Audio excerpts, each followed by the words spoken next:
नमस्कार, मी सुरेश चव्हाणके आणि तुम्ही पाहत आहात तुमचा आवडता कार्यक्रम बिंदास बोल. बिंदास्त बोल मध्ये आम्ही मुद्दा घेऊन आलेलो आहे. महाराष्ट्र सरकारने वक्फ बोर्डला, जी हा औरंगजेब, तुम्हाला सोप्या भाषेत सांगायचं झालं तर औरंगजेबच्या या इस्लामी सुलतानी शासनाच्या दरम्यान जे कायदे होते तसे कायदेच आता हिंदुस्थानात आहे. नाव वक्फ आहे म्हणजे मुसलमानाचं आहे, तुम्हाला समजून घ्यायला हरकत नाही. पण जगातल्या एकाही मुस्लिम देशामध्ये वक्फ बोर्ड नाही. कहर हा झाला की महाराष्ट्र शासनाने या बोर्डाला 10 कोटी रुपये दिले. 10 कोटी रुपये दिल्यानंतर ज्या राज्यात शेतकरी पैशासाठी आत्महत्या करतो त्या राज्यातल्या सरकारने 10 कोटी रुपये दिल्यानंतर अनेक प्रश्न उपस्थित झाले आणि ज्या बोर्डाला कबरीत गाडलं पाहिजे त्याला 10 कोटी रुपये का, असा प्रश्न घेऊन आम्ही उपस्थित या ठिकाणी झालेलो आहे. आणि म्हणून आम्ही जरा तुम्हाला आधी हे सांगू इच्छितो की वक्फ बोर्ड काय आहे. जरा या स्क्रीनवर दाखवू का वक्फ बोर्ड काय. अल्लाच्या नावावर दान केलेल्या मालमत्तेची देखभाल करणारी संस्था वक्फ बोर्ड आहे. परंतु अल्लाच्या नावाने देखभाल फक्त हिंदुस्थानातच का, दुसऱ्या कुठल्याही देशामध्ये वक्फ बोर्ड नावाची व्यवस्था का नाहीये. Central Waqf board council of India ही एक वैधानिक संस्था बनवून 1954 ला बोर्ड बनलं, 64 याला अजून वैधानिक दर्जा दिला गेला. म्हणजे त्याच्यावर सरकारचं नियंत्रण पण नाही. देशात एक केंद्रीय वक्फ परिषद सुद्धा आहे आणि त्याच्यामध्ये सगळे मुस्लिम, अरे भाई अगर सरकारी आहे त्याच्यामध्ये फक्त मुसलमानच का, पण सगळे मुस्लिम जे सदस्य असतात ते त्याच्यामध्ये असतात. हे पण आपल्याला समजून घेतलं पाहिजे. जर आपण वक्फ बोर्डाच्या सदस्यांबद्दल बोललो तर मुस्लिम अधिकारी शीर्षस्थानी आहे, हे सुद्धा आपल्याला समजून घेतलं पाहिजे. या बोर्डाची रचना ही बिलकुल अशा पद्धतीने केलेली आहे. राष्ट्रपतीप्रमाणे राज्य सरकारकडून 1-2 नामांकित व्यक्ती त्याच्यावर नियुक्त केले जातात. त्यात मुस्लिम आमदार, मुस्लिम खासदार, मुस्लिम वकील, मुस्लिम, सगळं मुस्लिम मुस्लिम मुस्लिमच आहे. तरी सुद्धा धर्मनिरपेक्ष म्हणल्या जाणाऱ्या देशामध्ये वक्फ बोर्ड नावाची ही करामत आपल्या लोकशाहीच्या सरकशीमध्ये आहे. त्यामुळं ही या वक्फ बोर्डाची स्थिती आहे. या पुढच्या याच्याकडे आपण चालू का. एकूण या बोर्डाची मालमत्ता किती आहे, महाराष्ट्रात किती आहे, तुम्ही थक्क व्हाल थक्क. राहुल गांधी म्हणत्या ना की अदानी अंबानीची संपत्ती अचानक एवढी कशी वाढली. राहुल गांधी सांगा की वक्फ बोर्डाची संपत्ती अचानक एवढी कशी वाढली. रेल्वे नंतर, भारत सरकार नंतर दुसरा सगळ्यात मोठी लँड बँक जर कोणाकडे आहे तर ती वक्फ बोर्डाकडे आहे. रेल्वे, लष्कर या सगळ्यांना एकत्र केल्यानंतरही त्याच्यापेक्षा जास्त लँड बँक यांच्याकडे आहे, म्हणजे जमीन यांच्याकडे आहे. अल्पसंख्याक मंत्रालयानुसार देशभरात वक्फ बोर्डाकडे 8,65,646 एकड आणि नाही 641 म्हणण्यापेक्षा एकड म्हणण्यापेक्षा इतकी मालमत्ता आहे. त्याच्यामध्ये काही मालमत्ता छोट्या आहेत तर काही अनेक एकरी सुद्धा आहे. यामध्ये आपल्याला 80,000हून अधिक मालमत्ता केवळ बंगालमध्ये आहे. म्हणजे 10% मालमत्ता या नुसत्या बंगालमध्ये आहे. वक्फकडे यानंतर वक्फ बोर्डाच्या पंजाबमध्ये 70,000 मालमत्ता आहे, तमिळनाडूमध्ये 65,000 आहे, कर्नाटकमध्ये 61,000 आहे. बस फक्त तुम्हाला मी एक माहिती देतो का कोणाला 10 करोड रुपये सरकारने दिले. या संस्थेच्या देशातील इतर राज्यांमध्येही मोठ्या प्रमाणात मालमत्ता आहे, हे वेगळं सांगायची गरज नाही. वक्फ बोर्डाच्या एकूण संपत्तीमध्ये झालेली वाढ तुम्ही थक्क व्हाल, तुम्हाला शॉक बसल. या बोर्डाकडे 8 लाख 8.5 लाख एकरची जमीन आहे. त्यातली 2013 ते 2024 या काळामध्ये 4 लाख वाढ झाली. अंबानीची नाही झाली, अदानीची नाही झाली, रॉबर्ट वाड्राला सुद्धा या बोर्डाने मागे टाकलेलं आहे. एवढी जमीन कोणाचीच वाढली नाही तेवढी या बोर्डाची वाढली.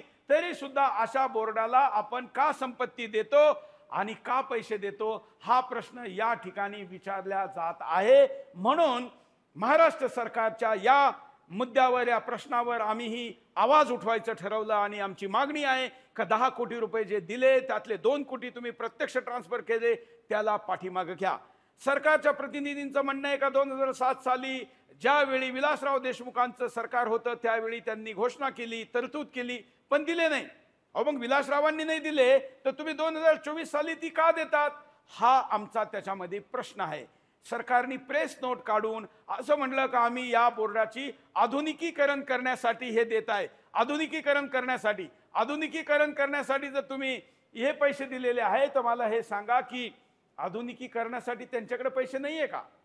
परंतु तुम्ही आधुनिकीकरणाच्या नावाने हे जर करीत असाल तर हे चूक आहे. मी आपल्याला बिंदास प्रश्न याच्यामार्फत विचारू इच्छितो, ज्यातून मला जे जे मुख्य मुद्दे उचलायचे त्या प्रश्नात आहे. पहिल्यापासून सुरू करा. पहिला बिंदास बोलचा प्रश्न आहे, ज्यामध्ये आम्ही हे विचारतो का सगळ्यात श्रीमंत असलेल्या बोर्डाला 10 कोटी रुपये का दिले? याचं काय औचित्य आहे? कारण मी असं का म्हणतो? कारण हिंदुस्थानातलं कोणतंही बोर्ड, मी तर म्हणतो हिंदुस्थानातलं कोणतंही कॉर्पोरेट इतकं श्रीमंत नाहीये जेवढी श्रीमंती याच्याकडे आहे. आमचे हिंदूंचे अनेक बोर्ड आहे, SC ST NT तमाम प्रकारचे बोर्ड आहे. अहो, त्यांच्या कार्यालयातले पंखे सुद्धा चालत नाही. अनेक ठिकाणी लाईट बिल भरायला पैसे नाही, गाड्यांच्या रेडिएटर मध्ये पाणी टाकायला, कुलन टाकायला पैसे नाही. असं असताना त्यांना गरिबांच्या संस्थांना सोडून तुम्ही यांना एवढे पैसे का देता? हा प्रश्न. तिसरा, निवडणुकीत ओढ जिहाद ज्यांनी केला, हे पाहता या निर्णयाचा राजकीय संदेश काय आहे? हे शिंदे साहेब तुम्ही रिटर्न गिफ्ट देताय का? त्यांनी तुम्हाला एक मत नाही दिलं, स्वतः प्रधानमंत्री म्हणून राहिले का ओढ जिहाद केला? मग ओढ जिहाद जर केला तर रिटर्न गिफ्ट का? हा याच्या पाठीमाग माझा महत्वाचा प्रश्न आहे की अखेर हे तुम्ही देण्या पाठीमागचं कारण काय? वक्फ बोर्ड हे लँड जिहादचे सर्वात मोठे माफिया आहे. लँड जिहाद करतं, मंदिरं न जाणे काय काय कब्जा करतं. त्याच्या संपत्तीत अनपेक्षित झालेल्या वाढीची तपासणी राज्य सरकारने का नाही केली?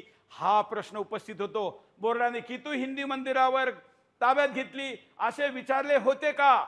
आणि जर विचारले तर तुम्ही त्याला कधी सोडणार? हिंदूंच्या मंदिरांची मठांची संपत्ती परत कधी देणार? हा प्रश्न 10 करोड रुपये देण्याआधी सरकारने विचारला का? हे मी सरकारला विचारित आहे. त्याच्यानंतर पुढचा बिंदास प्रश्न, आधी संपत्तीत झालेल्या हिंदूंच्या, आधी संतप्त झालेल्या हिंदूंच्या मनस्थितीवर या निर्णयामुळे होणाऱ्या विपरीत परिणामाचा काही विचार करण्यात आला होता का? अहो, तुमची पार्टी कमी आली, बहुमतात नाही आली. तुमच्या पार्टीच्या स्थितीने तुम्ही किती विचलित झाले माहित नाही, पण हिंदू विचलित झाला. त्या विचलित झालेल्या हिंदूच्या मनाच्या वर यामुळं जखमेवर मिरची मसाला टाकल्यासारखी स्थिती निर्माण झाली. त्या मनोदशाचा विचार तुम्ही का नाही केला? सत्ता देणाऱ्या, तुम्हाला ज्यांनी सत्ता दिली त्यातल्या त्या हिंदूंच्या एकाही मंदिराला तुम्ही 10 रुपये सुद्धा न देता यांना 10 कोटी रुपये देता. हे काय, कसं आहे? आणि म्हणून हा प्रश्नही मी सरकारला विचारतो. पुढचा बिंदास बोलचा प्रश्न आहे, त्यात आम्ही म्हणतोय की या निर्णयामुळे इतर धार्मिक समुदायांमध्ये असंतोष निर्माण होण्याची शक्यता नाहीये का? मला वाटतं आहे, परंतु लोक झोपलेली आहे. पण अशा वारंवार होणाऱ्या घटनेमुळे त्यांच्यामध्ये सुद्धा असंतोष निर्माण होतो. 9वा बिंदासचा प्रश्न, आमचं म्हणणं आहे 9व्या प्रश्नामध्ये बिंदास्त प्रश्न जो आम्ही आपल्या समोर विचारतो, भाजपाचे खासदार संसदेत वक्फ बोर्ड रद्द करण्याचा प्रस्ताव आणतात तर महाराष्ट्रात या निर्णयाला विरोध का करत नाही? भारतीय जनता पार्टीचे जे खासदार आहे ते संसदेमध्ये अशा प्रकारचा मागण्या करतात, अशा प्रकारचे पर्सनल विधेयक आणतात, पर्सनल मेंबर बिल आणतात. आणि त्या मेंबर बिल मध्ये असं असून सुद्धा पर्सनल मेंबर बिल मध्ये मागण्या करतात. आणि तुमचं तर सरकार आहे, हो राज्य सरकार आहे, मग तुम्ही राज्यामध्ये शिवसेनेकडे म्हणजे एकनाथ शिंदेच्या पार्टीकडे हे मंत्रालय आहे म्हणून गप्प बसण्याची भूमिका कशी घेता? हा महत्वाचा मुद्दा आहे. आणि अंतिम 10वा प्रश्न आहे, छत्रपती शिवाजी महाराज आज असते आहे आमच्या हृदयात आहे, अनेक शिवसैनिकांच्या शिवभक्तांच्या हृदयात आहे, परंतु आज ते प्रत्यक्ष अस्तित्वात निर्णय प्रक्रियेमध्ये असते, तर त्यांनी हा निर्णय घेतला असता का? शिवाजी महाराजांनी हा निर्णय घेतला असता का? हा प्रश्न घेऊन मी आपल्या समोर आलेलो आहे. मित्रांनो, या चिंतेच्या बाबीकडे आपण सगळ्यांनी लक्ष दिलं पाहिजे. तर चला आपण कारण पाहू. कारण काय आहे याच्या पाठीमागं आम्हाला असं वाटतं किंवा लोकांच्या प्रतिक्रिया की निवडणुकीचे गणित डोळ्यासमोर ठेवून मुस्लिम समाजाचा पाठिंबा मिळवणे, जे कंसात लिहिलंय, जे कधी होणार नाहीये. पण असं काही वाटतं का तुम्हाला की उद्धव साहेब ठाकरे साहेबांना जर मिळाला तर शिंदे साहेबांना मिळेल? नाही. तर हे गणित असेल तर हे चूक आहे.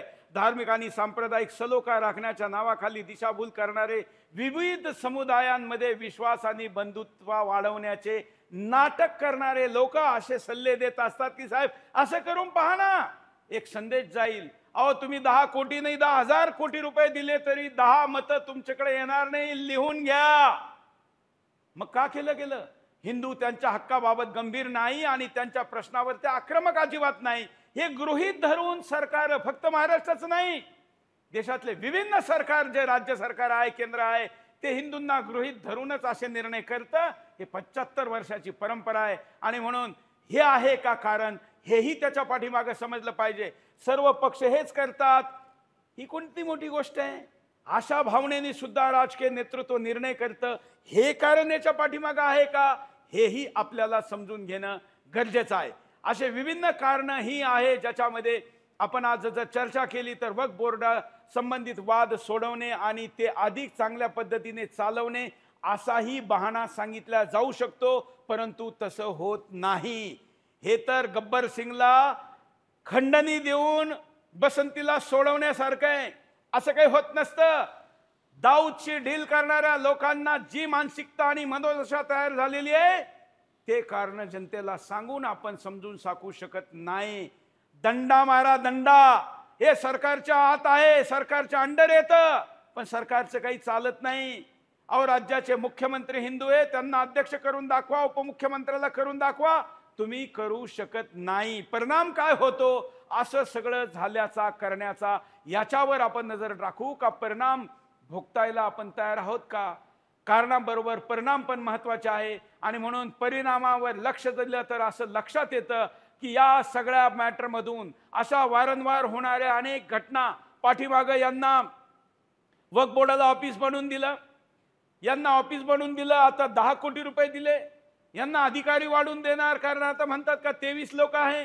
अहो 23 लोकांमध्ये तुम्ही महाराष्ट्रामध्ये 50,000हून 1,00,000 एकर जमीन जर केली तर तुम्ही मला सांगा की तुम्हाला 2300 लोक दिल्यावर तुम्ही अख्खा महाराष्ट्र गिळंकृत कराल.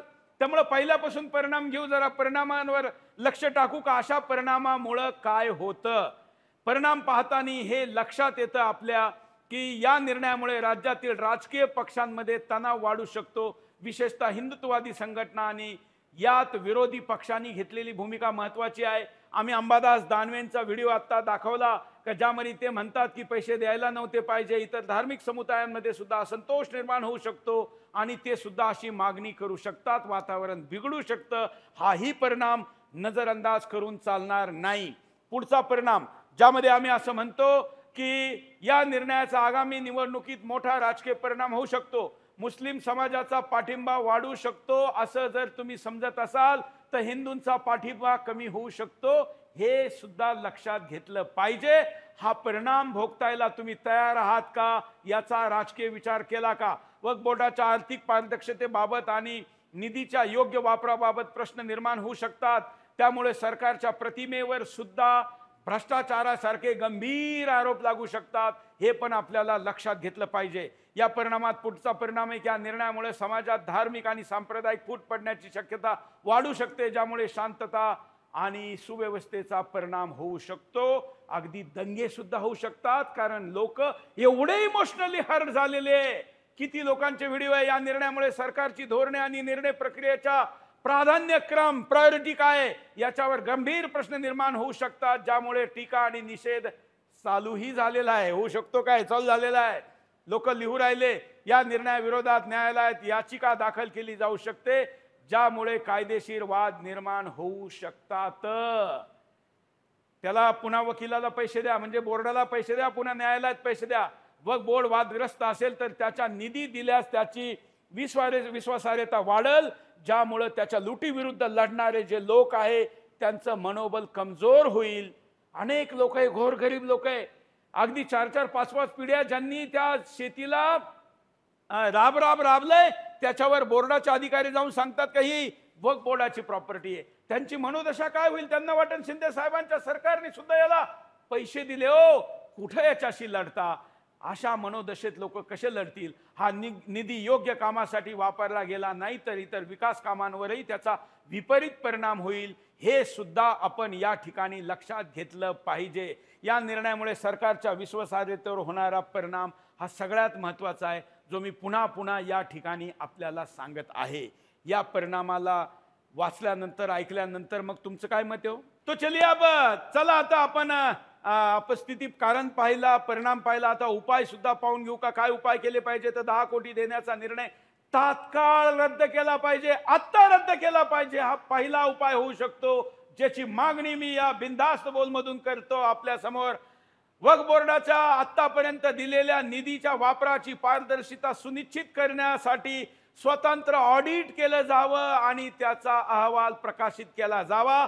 आपल्या माहितीसाठी सांगतो का या बोर्डाचं ऑडिट सुद्धा करण्याचा अधिकार आपल्याला आहे का, याची माहिती आपण करून घेतली पाहिजे, कारण हे इतकं काही स्वायत्त आहे। सर्व धार्मिक समुदायांमध्ये संतुलित आणि न्याय धोरणे बनवली पाहिजे, जेणेकरून कोणत्याही समुदायाला पक्षपाती भावना वाटणार नाही, त्यांच्याशी भेदभाव झाल्याची भावना त्यांच्या मनात निर्माण होणार नाही। हाही एक उपाय या निमित्त केला पाहिजे।